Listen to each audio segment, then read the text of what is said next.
मेरे वर्दी अपोनेंट्स ने बताया कि कैसे स्पीड ब्रेकर में रुकना हमारा आदर्श है, पर स्पीड ब्रेकर की अच्छे कलर्स तो उसमें रंगाई जो कि बारिशों में नहीं दिखाई देती। जब लोग सड़कों पर चलते हैं तो स्पीड ब्रेकर दिखाई नहीं देते हैं, अचानक उसे टकराकर लोग गिर जाते हैं। और प्रशासन ने नियम बहुत सारे बनाए हैं, पर नियमों को इम्प्लीमेंट करना, उसे एनफोर्समेंट करना, कड़ाई से लोगों के प्रति जागरूक फैलाना, तब नियम में काम आएंगे। केवल कागजों पर नियम लिखने से सड़क दुर्घटनाएं कम नहीं होती है।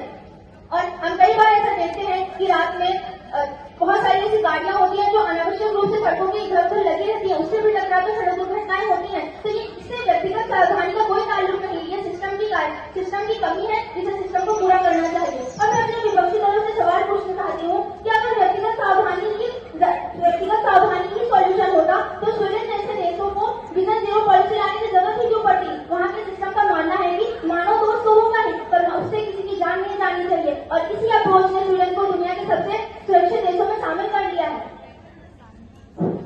अभी हमारे विपक्ष वाले दीदी ने कहा कि यहाँ पे सिस्टम में गड़बड़ी है, तो मैं यहाँ पे यह कहना चाहूंगा, हमारा समाज अक्सर ये प्रशासन पर यह आरोप लगाता है कि सड़क सुरक्षा के प्रति मौजूदा कानून अपर्याप्त है। तो मैं उनसे यह कहना चाहूंगा कि सड़क पर चलने वाले हर नागरिकों की रक्षा करना केवल कानून का दायित्व है क्या? ये हमारा, आपका और इस समाज का दायित्व नहीं है क्या हम अपनी स्वयं रक्षा करें? हमारा समाज कानून का पालन नहीं करता है और यही समाज हर जगह घूम कर कहता है कि कानून सख्त हो। मेरे एक मित्र ने कहा आईना ही खोटा है, मैंने कहा नहीं, उम्र गालिब यही भूल करता रहा, भूल चेहरे पर थी और वो आईना साफ करता रहा। हमने समाज की गलती नहीं देखी, हमने कह दिया कानून ही खराब है। हमारी समस्या यही है कि ना तो हम कुछ अच्छा करते हैं और ना ही बुरा करने से डरते हैं। पहले तो हम खुद नियम तोड़कर मजे लेते हैं और अगर कुछ गलत हो गया तो सारा आरोप प्रशासन के सर मर देते हैं। भाई यातायात पुलिस तो नुक्कड़ नाटक करवा रही है, चौराहे पर खुद यमराज को बुला रही है, गांधीगिरी कर फूल थमा रही है, जगह जगह पोस्टर बैनर लगवा रही है, समझा रही है, बुझा रही है, मना रही है, पर हर बात हमारे सर के ऊपर से जा रही है। हमें लाल बत्ती भी हरी नजर आती है, पुलिस वाले को देखकर हेलमेट पहनी जाती है। हम नियम जानते हुए भी कान छोड़े हेलमेट बजाते हुए दो पहिया वाहन को हमें उड़ाते हैं। परिवार के सारे सदस्य छूट छूट कर एक ही बाइक पर बैठ जाते हैं। ना हमें पार्टी के नियम पता है और ना ही गति संबंधी नियम पता है। सड़क को अपनी पैतृक संपत्ति और खुद को भगवान मान लेते हैं। पर अब बस हमें सुधरना होगा, साथ मिलकर कुछ करना होगा। सड़क दुर्घटनाओं को नियंत्रित करने के लिए पुलिस प्रशासन का सहयोग करना होगा। धन्यवाद। नियम कानून तो सब कुछ बना देते हैं, लेकिन उसका पालन करना कोई सिखाता नहीं है। और सिखाने वाले जो भ्रष्टाचार और लापरवाही पे पूरी तरह से लिप्त होते हैं। ये लोग बात करते हैं कि शासन सारी नियमों को बना देता है, लेकिन जो उनके प्रतिनिधि होते हैं वही भ्रष्टाचार करते हैं। यहाँ ट्रैफिक पुलिस को देखे तो वो अपने जेब गर्म करने में ही लगे रहते हैं, वो नियमों को तो सिखाते ही नहीं है। ऊपर से बात करते हैं कि नियम बनाते हैं और उन्हें सिखाते भी हैं, लेकिन अगर सिखाते तो क्या सबको नहीं आता? क्या दुर्घटना नहीं होती?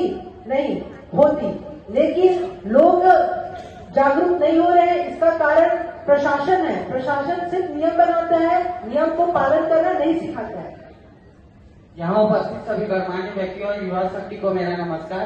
मेरे विपक्ष के मित्र ने कहा कि अभी प्रशासन हम लोगों को नियम कानून नहीं सिखाती। मैं उनको बता देना चाहता हूँ कि प्रशासन ही है जो गली गली में ये पोस्टर चिपकवाती है कि सड़क सुरक्षा का पालन करना हमारे लिए कितना जरूरी है। सड़क सुरक्षा के पालन के बिना हमारा जीवन कैसा हो सकता है। उन्होंने भी यह भी कहा कि वो सरकार के द्वारा जो नियम बनाया गया है वो अपर्याप्त है। तो मैं इनसे ये कहना चाहता हूँ, और वो कह रहे थे कि भ्रष्टाचार करते हैं बड़े प्रतिनिधि, तो मैं उनसे ये कहना चाहता हूँ कि जो भ्रष्टाचार करते हैं वो हम जैसे और आप जैसे लोग ही होते हैं। अगर हम जनता जागरूक होंगे, आप जैसे जनता जागरूक होंगे तो ये भ्रष्टाचार को रोका जा सकता है। धन्यवाद। हम सभी जानते हैं कि भारत में 40% सड़क दुर्घटनाएं जो होती है वो खराब सड़कों में मौजूद गड्ढे और लाइट की कमी की वजह से होती है। 2018 में सुप्रीम कोर्ट ने भी कहा था कि भारत देश में सड़क पर मौजूद गड्ढे आतंकवादियों से भी बड़े हथियार बन चुके हैं। और आंकड़े खुद गवाही देते हैं कि कैसे 2015 से 17 के बीच में 9000 से अधिक लोग सड़क पर मौजूद गड्ढों की वजह से मारे गए थे। मिनिस्ट्री ऑफ रोड ट्रांसपोर्ट ने भी 2023 की रिपोर्ट में बताया था कि 2161 लोगों की मौतें सिर्फ और सिर्फ सड़क पर मौजूद गड्ढों की वजह से हुई है। और अगर व्यक्तिगत सावधानी ही सॉल्यूशन होती तो सिंगापुर ने जीरो टॉलरेंस पॉलिसी अपनाई है, जहां पर किसी भी नियम तोड़ने वाले व्यक्ति को किसी प्रकार की ढील नहीं दी जाएगी। अगर आप बिना हेलमेट लगाए, बिना सीट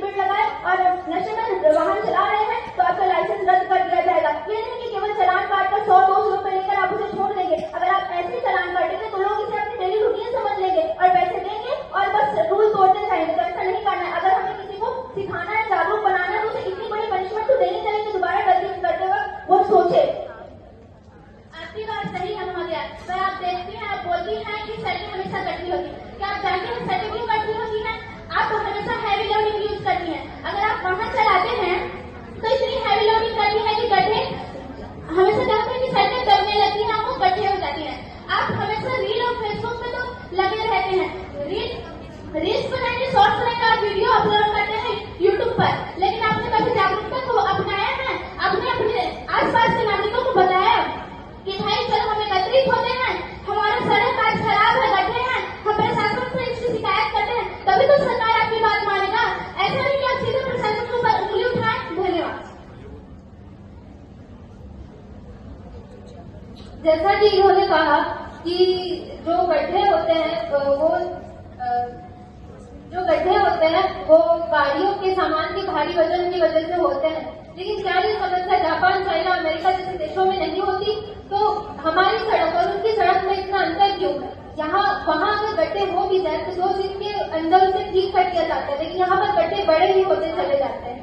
हम हर तरह का टैक्स भरते हैं, लेकिन हम ही क्या उन्हें बताते कि गड्ढे हैं यहाँ पर, उसको ठीक करो। और पीएमजीएसवाई योजना के तहत 12 टन से अधिक भारी सामान को ग्रामीण क्षेत्र के सड़कों में चलाना वर्जित है, लेकिन क्या लोग इसे मानते हैं? नहीं। क्यों नहीं मानते? क्योंकि प्रशासन इस पे कड़ाई नहीं करती। अगर प्रशासन कड़ाई करती तो ऐसे भारी वाहन सड़कों पर चलाए नहीं जाते और सड़कों में गड्ढे नहीं होते। गलती प्रशासन की है, प्रशासन को सख्ती और कड़ाई करती।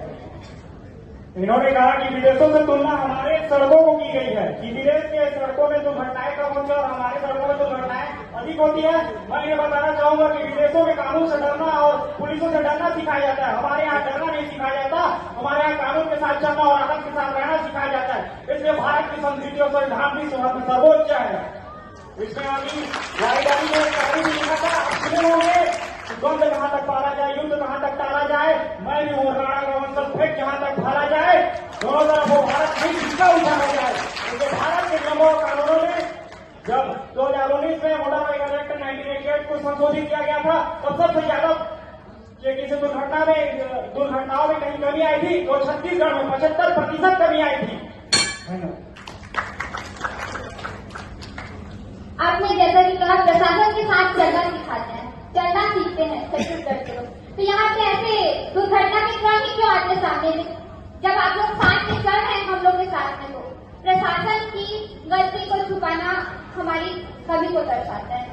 प्रशासन हमेशा गलत नियमों को नियम बनाने से कुछ नहीं होता है, नियम को सब तक पहुँचाना, जैसे कि शिक्षित करना, जैसे बच्चों को इंग्लिश सिखाया जाता है, हिंदी सिखाया जाता है, ऐसे ही एक सब्जेक्ट होना चाहिए, जैसे कि एक सप्ताह में या महीने में एक ऐसा सब्जेक्ट होना चाहिए जिसके बारे में वाहन के बारे में बताया जाए। क्योंकि हमारे जो साइन बोर्ड होते हैं, जैसे कि हम बोलते हैं कि साइन बोर्ड लगे हैं, क्या आपको पता है साइन बोर्ड क्या के बारे में दर्शाता है? अगर वो साइन बोर्ड के बारे में हमें पता होता पहले से, तो हम पहले से उसके बारे में जानते तो हम लोग का दुर्घटना नहीं होता। हम लोग पहले से